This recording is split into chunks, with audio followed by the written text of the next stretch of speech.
President Trump prepares to drop tariffs on Mexico. Controversy breaks out over the US Census, and we check the mailbag. I'm Ben Shapiro. This is The Ben Shapiro Show.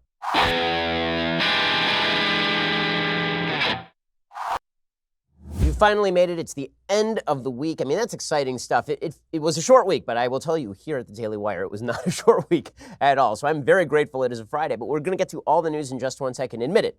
You think cybercrime is something that happens to other people. You might think no one wants your data or that hackers can't grab your passwords or credit card details. You would be wrong. Stealing data from unsuspecting people on public Wi-Fi, one of the simplest, cheapest ways for hackers to make money. When you leave that internet connection unencrypted, you may as well be writing your passwords and credit card numbers on a huge billboard for the rest of the world to see, which is why I've decided to take action to protect myself from cybercriminals. I use ExpressVPN. ExpressVPN secures and anonymizes your internet browsing by encrypting your data, hiding that public IP address. ExpressVPN has easy-to-use apps that run seamlessly in the background of your computer, phone, and tablet.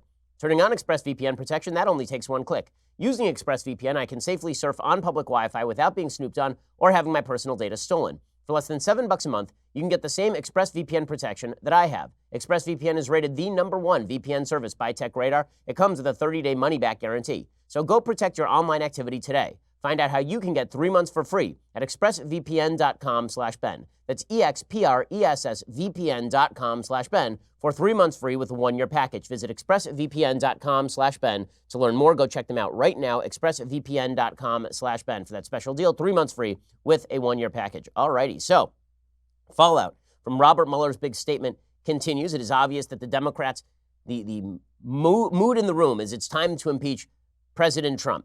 Now, William Barr, the Attorney General, continues to maintain that he did nothing wrong in reaching the finding that he reached. I agree with the Attorney General. I do not think that William Barr did anything wrong in reaching the decision that there was insufficient evidence to prosecute obstruction of justice. Nor do I think that William Barr was lying when he went in front of Congress and said that Robert Mueller told him that it was not true, that the only reason that he didn't prosecute Trump was because of DOJ regulations. Remember, this is the current line. The current line from Democrats and the media is that if it were not for DOJ regulations, if it were not for the Office of Legal Counsel saying that you can't prosecute a sitting president, then Mueller would have recommended indictment of Donald Trump. Barr says that's not what Mueller said. According to Barr, he asked Mueller straight up, is the only reason that you're not indicting the president because of these DOJ regulations? And Mueller said no. And in fact, Mueller has never said that in the absence of DOJ regulations, he would recommend that the president be indicted. In fact, he never reached that determination. That's the whole point. He never said that. And if he wanted to say that, he could have. This is exactly what William Barr was asked on CBS this morning. Here's what he had to say about Robert Mueller and whether he could have reached a decision on obstruction of justice, even with the DOJ regulations on the books. I personally felt he could have reached a decision. In your view, he could have reached a conclusion. Right, he could have reached a conclusion. The opinion says you cannot indict a president while he's in office, but he could have reached a decision as to whether it was criminal activity. But he had his reasons for not doing it, which he explained, and I'm not going to, argue about those reasons. But when he didn't make a decision, the Deputy Attorney General, Rod Rosenstein, and I felt it was necessary for us as the heads of the department to reach that decision. Okay, so this is exactly right. I mean, what William Barr says here is exactly right. So he has done his job, right? He said, I got all the information. I made the call. I took credit for the call. This is what should have happened with regard to James Comey, who came out and made the call instead of Loretta Lynch. Like, Loretta Lynch should have owned it, and William Barr is owning it. And good for William Barr. I mean, William Barr was asked, okay, so what about your legacy? Wouldn't your legacy have been different if you had ruled differently here? And William Barr's like, listen, forget about the legacy. I have a job in front of me. This is the difference between a good lawyer and a bad lawyer. This is the difference between a good judge and a bad judge. People who are tasked with implementing the law, their job is not to, quote unquote, do justice. Their job is to implement the law that is in front of them. If you want to change the law, you become a legislator. You become a politician. If you are a person who is tasked with carrying out the law, you are in the executive branch, or you are tasked with interpreting law, you are in the judicial branch. Your job is not to, quote unquote, do justice or create a legacy for yourself. All of that is nonsense. There's a famous story about Justice Oliver Wendell Holmes, very famous justice in the early 20th century in the United States on the Supreme Court. And there's some case that came up before the Supreme Court, and Oliver Wendell Holmes was on the court at the time. He was at some dinner party. And as he's leaving the dinner party, he gets into a carriage to drive away. And some man runs up to him, knocking on his window. And Holmes rolls down the window. The man says, Mr. Justice, Mr. Holmes, do justice, sir, do justice. And Holmes looks at him and says, it's not my job to do justice. It's my job to interpret the law. This is correct. So William Barr is asked, well, why didn't you do the fair thing on CBS this morning? He says, listen, that's not my job. My job is to do the legal thing. And if that means that my legacy is not to be sung about in odes, then I guess that's my legacy. You're at the end of your career? Or? I'm at the end of my career. But it's a reputation that you've worked your whole life on, though. Yeah, but everyone dies, and I'm not, I don't believe in the Homeric idea that, immortality comes by, having odes sung about you over the centuries, So you don't regret taking the job? No. Okay, so good for Barr, right? I think that Barr has done the right thing here. I think all of the talk about how William Barr is some sort of corrupt official like Eric Holder acting as the president's wingman, I do not see the evidence of that. I think that the left is trying to swing it that way to make it look as though the Trump administration would have been indicted in the absence of William Barr, that if the process had gone the way it was supposed to go, that Trump would be in jail now, and thus impeachment is on the table. Well, look, people on the left are going to read this the way they want to read it, and they are reading it exactly that way. So Robert De Niro, who it wouldn't matter. I mean, Robert De Niro would indict a ham sandwich if the ham sandwich had an R stamped on it. Robert De Niro, legal expert, because he once played a lawyer on TV, I think, maybe. I mean, when he wasn't playing like a gangster or something. Robert De Niro cut a PSA about the state of the law on obstruction of justice. Now, I challenge Robert De Niro to read me the obstruction of justice statute and explain it to me. I do not think that Robert De Niro has ever read the obstruction of justice statutes. There are several of them. I do not think that he has a law degree, last I checked. I don't think he's a legal expert in any way. But here is Robert De Niro leading former prosecutors in a public service announcement that there is clear evidence that President Trump committed obstruction of justice and therefore he is impeachable. This is where the heart and soul of the Democratic Party base is, not only with impeachment, but also in Hollywood. Robert De Niro, the man who gets up on stage and bravely says to a crowd of fellow Hollywoodites who hate President Trump, F Trump, and gets a standing ovation. His bravery has extended to new heights with this public service announcement. Recently, over 1,000 former federal prosecutors who served under both Republican and Democratic presidents have united to sign a statement to help Americans understand what's actually in the Mueller report. Their conclusion should trouble us all. Listen to them in their own words. We carefully read and analyzed the Mueller report. And we all strongly believe that there is more than enough evidence to indict President Trump for multiple felony counts of obstruction of justice. If you or I did what President Trump did, we'd be facing prison. And no one, not even the president, should be above the law. In the words of the Mueller report, no person is above the law. Okay, so Robert De Niro leading the charge here. A couple of things. One, if the president were not the president, this investigation never would have begun in the first place. Okay, let's be real about this. The fact is that Paul Manafort was walking around at large until he made the unfortunate decision of joining the Trump campaign, at which point he went directly in the crosshairs of the FBI. Right? Paul Manafort was doing this crap for years. And the FBI knew about it. In fact, he was indicted on charges that spring from activity long before he joined the Trump campaign. The idea that if Trump were not in a position of power, that he would be guilty of obstruction of justice, well, that's not really true. And the reason that's not really true is because he's not been held to be indictable on obstruction of justice charges with regard to the people he worked with. For example, his personal lawyer, Michael Cohen. So Michael Cohen has tried to provide evidence that President Trump ordered him to lie. But even Cohen won't say openly that Trump ordered him to lie, which means no obstruction of justice. See, the difference between this and Bill Clinton is that Bill Clinton openly ordered people to lie to people. Okay, that is obstruction of justice. Donald Trump, and when I say ordered them to lie, I mean officials. Donald Trump told people to lie to the press. That's bad. That is not obstruction of justice. Donald Trump told his advisors he'd like to see Robert Mueller fired, and then when they said no, he didn't follow up. That's not obstruction of justice. That's him acting like a tool bag. Okay, that's not the same thing. And it's very easy for former federal prosecutors to sit there and say this sort of stuff, but if they were on the job, I really doubt they would be indicting. I don't think that they think that they could get any sort of actual verdict on the basis of these facts. So here's where Democrats are. If you're a 2020 Democratic presidential candidate, you basically have one choice and one choice only. And that choice is that you push impeachment. And the reason you push impeachment is because there's no effect on you to not pushing impeachment. If you're Nancy Pelosi and you still want to be Speaker of the House, it's going to be very difficult for you to retain the speakership if you push impeachment, given the fact that there are a lot of suburban people, suburban women particularly, who are not all that interested in impeachment. See, here's the truth. Most Americans like stability in politics. They like the idea that they can go to sleep at night and wake up in the morning without having to feel the sense of crisis on their souls. It's the lead reason why the chief threat to President Trump's presidency is, in fact, President Trump. The more chaotic President Trump is, the more people feel uneasy, and the more the Democrats' sort of 1920 return to normalcy Warren G. Harding campaign has legs. Americans want to be able to feel that their government is basically in safe hands, that in the same way that you go out for the night with your spouse and you leave the kids with the babysitter and you don't want the babysitter to be a pyromaniac, it's the same sort of feeling with regard to government. You want to be able to go to sleep at night, take your wife out for a night on the town, and when you open up your computer afterward, you don't want to see that the world has imploded. Well, the media have done a good job of exacerbating President Trump's tendency toward chaos. But the same thing is true on the other side with regard to impeachment. Impeachment is inherently destabilizing. Most Americans aren't in love with the idea of impeachment. In fact, they think that impeachment is likely to lead to more chaos and more destabilization if people want to get rid of Trump, they believe. There's an election coming up in a year and a half. And we've lasted for 2.5 years, and things have been pretty much fine. Yes, there's been a lot of chaotic headlines, but the economy is fine, no foreign crises, all that's cool. So Democrats are playing a dangerous game, but if you're a 2020 candidate, you cannot afford not to call for impeachment, because your case is that President Trump is a force of chaos, President Trump is a criminal. So this is the happy medium that Democrats have to sort of push, that Trump is impeachable, but we're not going to impeach him.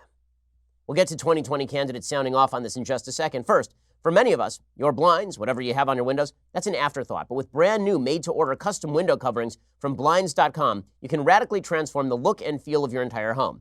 When they're right, everything in your home looks better, but when they're wrong, everything in your home looks cheap.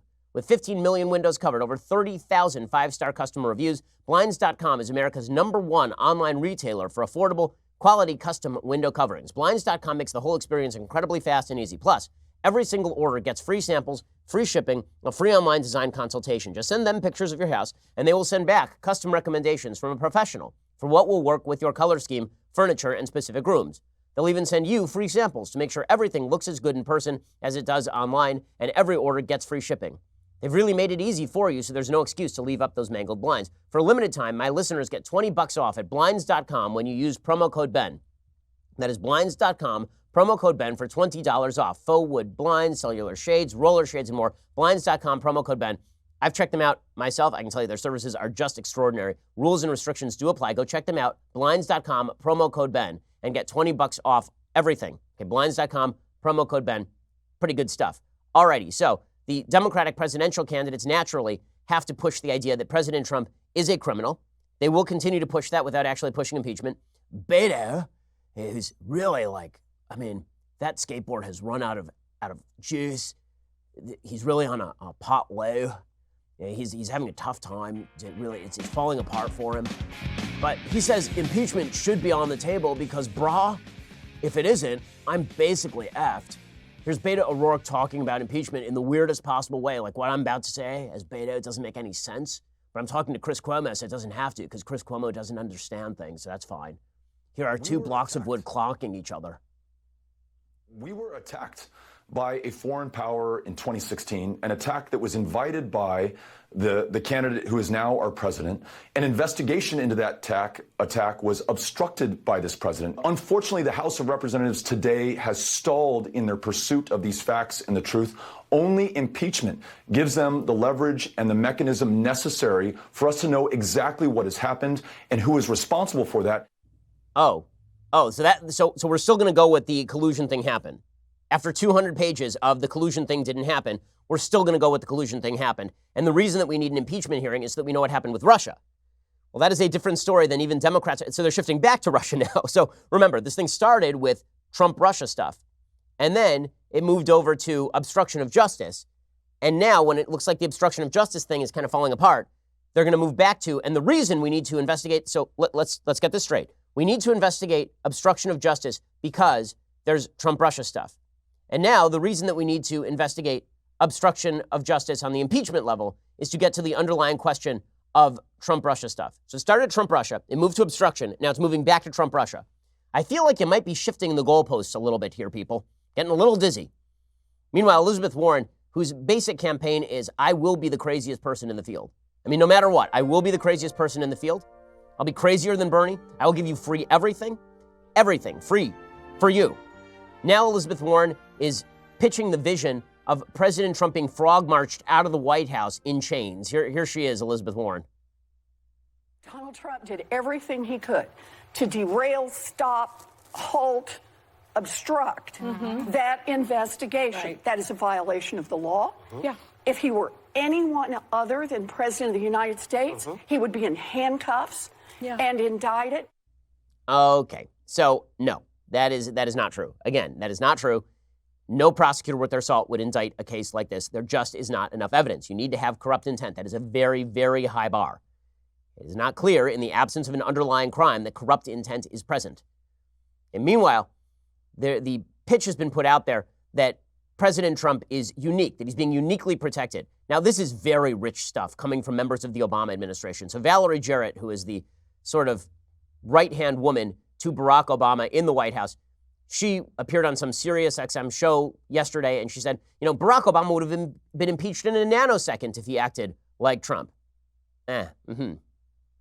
If President Obama had done half of the things and said half of the things that President Trump is saying, even, as recently as this morning, would he have been impeached? And how long do you think it would have taken? About a nanosecond. Yes, I think that the standards have slipped dramatically, and there's no earthly way President Obama could have gotten away with any of this. Not just the words and the content, but just the policy reversals and what we're doing to the fabric of our country. Oh, okay. So yeah, lie. Okay, it's not true. Barack Obama, his administration was rife with scandal. People covered up those scandals from beginning to end. Barack Obama asserted executive privilege to protect his own attorney general in the same way that Donald Trump just asserted executive privilege over documents supposedly to protect William Barr, except Trump had much more excuse given the fact that so much material has already been spilled in front of Congress. It's just sheer nonsense. Impeachment against Obama was never pursued because it wouldn't have been concluded successfully and because the grounds were not strong enough. The same thing is true for Donald Trump.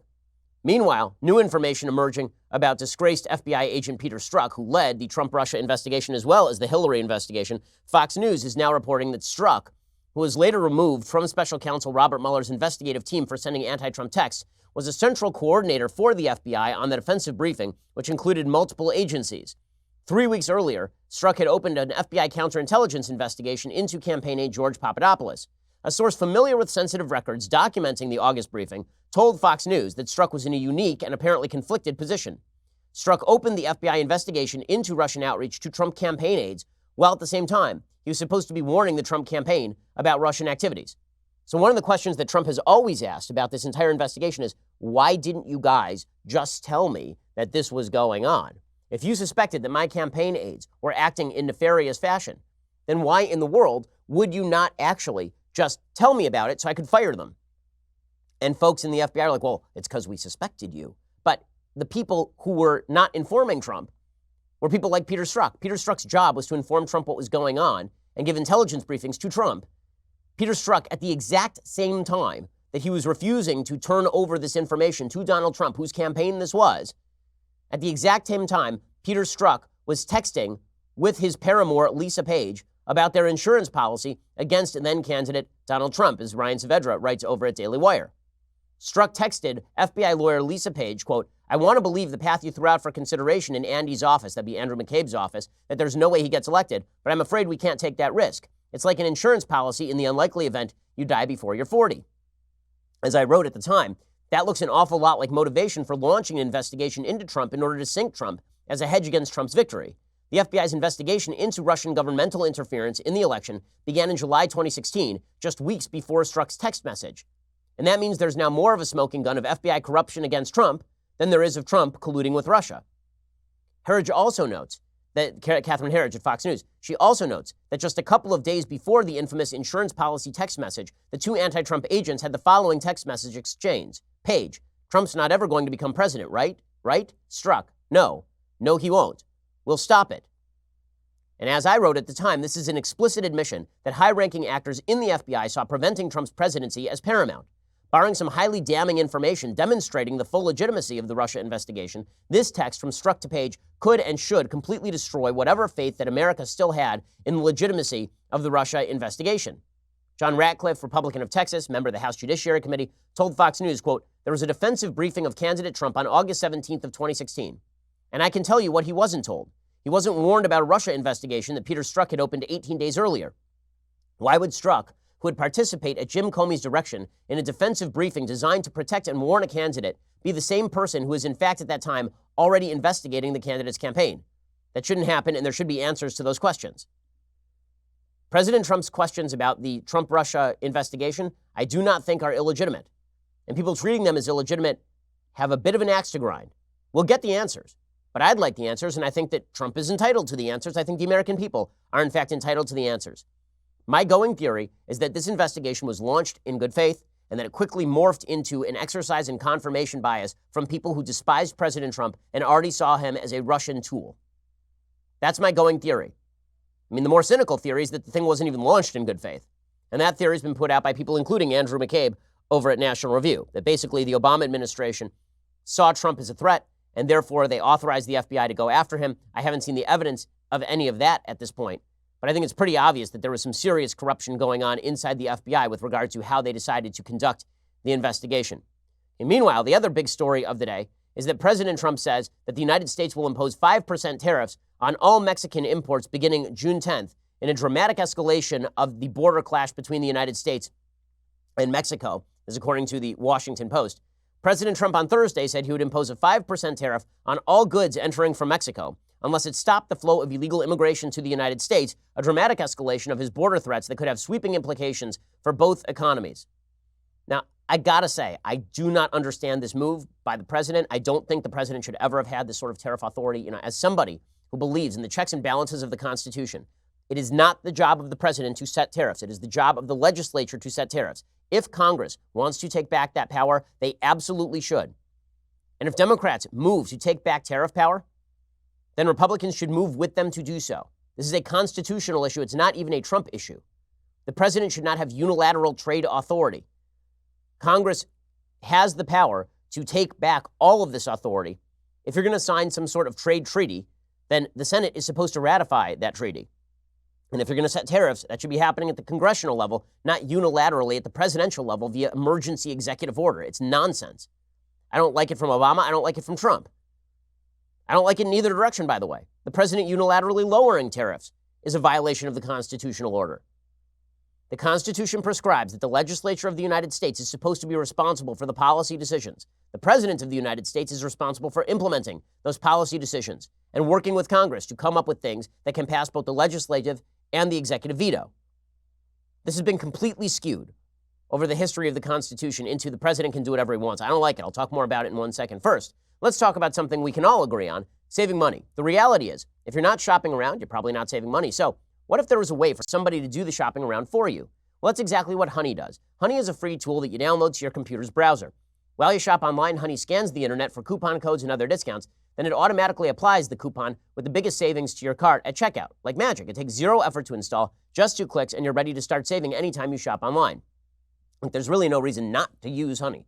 I just leave it running on my computer all the time. It's free to use, easy to install on your computer in just 2 clicks. Don't take it from me, take it from our listeners. Get Honey for free at joinhoney.com/Ben. That's joinhoney.com/Ben. Honey is the smart shopping assistant that saves you time and money every time I shop on Amazon, every time I shop at MLB.com for my baseball gear, anytime I shop online to buy my wife jewelry.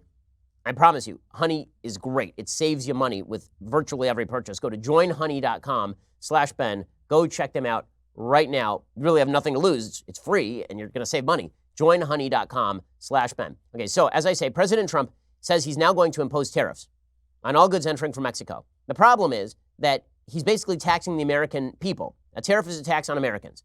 Now, you can say that the tax on Americans is designed to elicit changes in policy from another country. So this has been the case that's been made to me by folks, including Newt Gingrich, with regard to President Trump's tariff fight with China, saying the only way to get China to stop cheating is for us to tariff China, and it'll hurt them more than it hurts us. Yes, it will hurt American taxpayers, but that will be temporary because we will force the Chinese to stop cheating.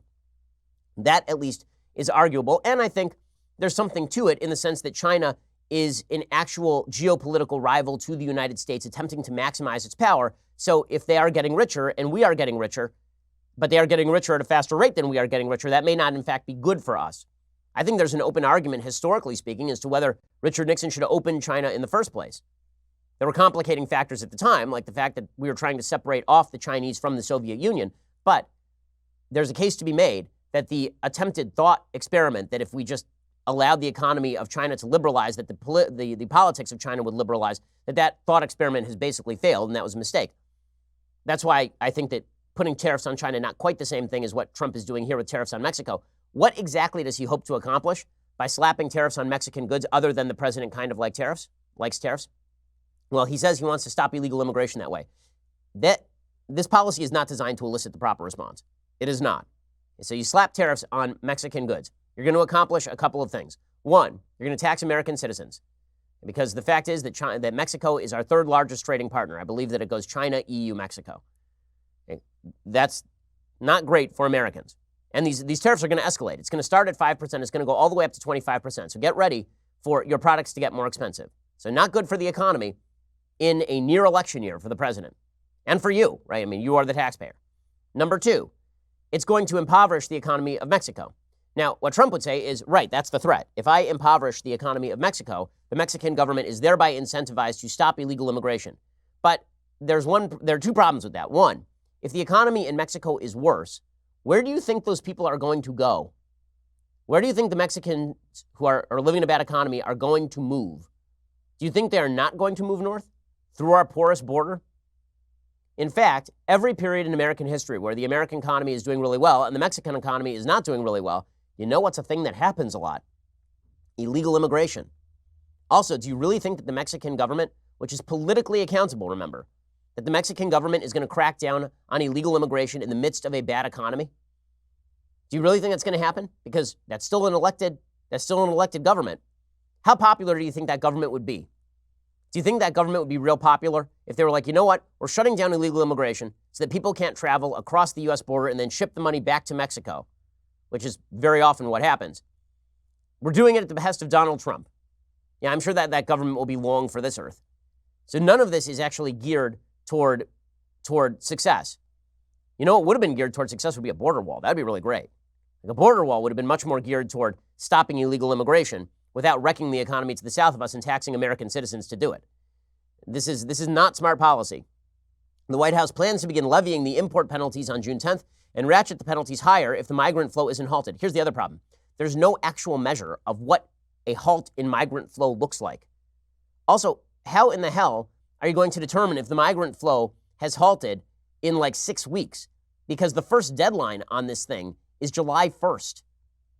That's the first deadline on this thing. After the 5% tariffs are imposed on June 10th, the White House said it would increase the penalties to 10% on July 1st and then an additional 5% on the first day of each month for 3 months. So let me get this straight. You are now giving the Mexican government approximately 5 minutes to stop the illegal immigration flow, and you haven't actually measured what that looks like. So let's say that it just lessens. Let's say it slows a little bit. Is that enough to relieve the tariffs? Or does it have to stop ultimately? And if it doesn't stop ultimately, you're just going to keep ratchet like forever? Also worth noting, President Trump is not a fan of NAFTA. So he promptly proceeded to rewrite NAFTA and basically pass most of NAFTA with a few improvements in the U.S.-Mexico trade deal. That trade deal is basically going to fall apart now. So one of the signal accomplishments of his trade policy, U.S.-Mexico trade, is basically going to fall apart now for a policy that is not going to accomplish what he seeks to accomplish. The economic consequences of Trump's new plan could be swift and severe. Tariffs are paid by companies that import products. So U.S. firms would pay the import penalties and then likely pass some costs along to consumers. Mexico exported $346.5 billion in goods to the United States last year, from vehicles to fruits and vegetables. Many manufactured items crossed the border several times as they are being assembled. White House officials didn't immediately explain how driving up the cost of Mexican goods would stem the flow of migrants. Mexico vowed a response that could pitch the Trump administration into a full-scale trade war. Mexico's deputy foreign minister for North America, Jesus Shad, said the threatened tariffs would be disastrous and added that Mexico would respond strongly. In a letter sent Thursday evening, Mexican President Andrés Manuel López Obrador addressed Trump in harsh terms, a marked change from the diplomatic posture he has tried to adopt. He said, President Trump, social problems can't be resolved through taxes or coercive measures. He also unloaded on Trump for his administration's immigration policy. As I say, illegal immigration is very popular in Mexico. Do you really think that killing their economy is also going to lead the government to suddenly do what Trump wants them to do? That seems not like a particularly smart policy. You want to keep people in Mexico, you have to make the economy of Mexico better, and you have to build a wall. Those are the two things. Okay, and Trump hasn't built the wall, for all the talk about it, and also the economy of Mexico is only going to get better if we are trading with them, which, by the way, is also good for American citizens. Okay, in just a second, we're going to get to more on this. We're also going to get to a US Census controversy that I think is being overblown. I'll explain in just a second. First, no one really has time to go to the post office. You're busy. Who's got time for all that traffic, parking, lugging all your mail and packages? Last time I went to the post office, I got a $100 parking ticket. I didn't need it. It's a real hassle. That's why you need Stamps.com, one of the most popular time-saving tools for small businesses. Stamps.com eliminates trips to the post office and saves you money with discounts you can't get even at the post office. Stamps.com brings all the amazing services of the U.S. Postal Office directly to your computer. Whether you're a small office sending invoices, an online seller shipping out products, or even a warehouse sending thousands of packages a day, Stamps.com can handle it all with ease. Simply use your computer to print official U.S. postage 24/7 for any letter, any package, any class of mail, anywhere you want to send it. Once your mail is ready, just hand it to your mail carrier or drop it in a mailbox. It is that simple. With Stamps.com, you get 5 cents off every first-class stamp and up to 40% off priority mail. Not to mention, it's a fraction of the cost of those expensive postage meters. Stamps.com is a no-brainer. It saves you time and it saves you money. It is no wonder that over 700,000 small businesses already use Stamps.com. Right now, my listeners get a special offer that includes a 4-week trial, plus free postage and a digital scale without any long-term commitment. Just go to Stamps.com, click on the microphone at the top of the homepage, and type in Shapiro. That is Stamps.com. Enter Shapiro for that special deal. Stamps.com is great. There's a reason I personally use it, and we use it here at dailywire.com. Go check them out right now at Stamps.com and use promo code Shapiro for special deals. Alrighty, we're going to get to this controversy over the census. We are also going to be getting to controversy over Martin Luther King Jr. But first, you're going to have to go subscribe. It is a glorious time of the week, let me point out, when I give a shout out to a Daily Wire subscriber. Today, it is Morgan Lynette, who's posted one of life's great and eternal truths on Instagram. In the picture, Morgan, who's wearing a charming pink dress with a blue elephant print, writes, "Leftist tears go with every ensemble," punctuated with a kissy face emoji. Morgan, this is 100% true, and we are 100% thankful for your support. If you wish to have a chance at being featured on the show, become a Daily Wire annual subscriber, if you're not already one, and post a photo of your Tumblr on Twitter or Instagram. You can even be in the photo if you would like. To become a subscriber, go to dailywire.com, click on the subscribe button at the top of the page. $9.99 a month gets you a subscription, but you only get the Tumblr with the $99 a year annual subscription. Let me remind you that your subscriptions help keep us bringing you the show, because the fact is that we have people on our ass all the time on the left trying to destroy our business, and your subscriptions ensure that honest dialogue can continue to take place. So we really do appreciate that. Also, check us out at YouTube or iTunes. By the way, when you subscribe, you're going to get this week's Sunday special. I think it's a really important Sunday special. It is our June 6th D-Day Sunday special, in which I interviewed a bunch of veterans from World War II. I think it's really inspiring and astonishing, a great reminder of what this country stands for and the great sacrifices made so that we can exercise our rights to free speech. Go check that out. You get it on Saturday when you're a subscriber, and you get all the extra content behind the paywall and all the rest of that stuff. Check us out at YouTube or iTunes. Please subscribe and leave us a review. We always appreciate it. We are the largest, fastest growing conservative podcast and radio show in America.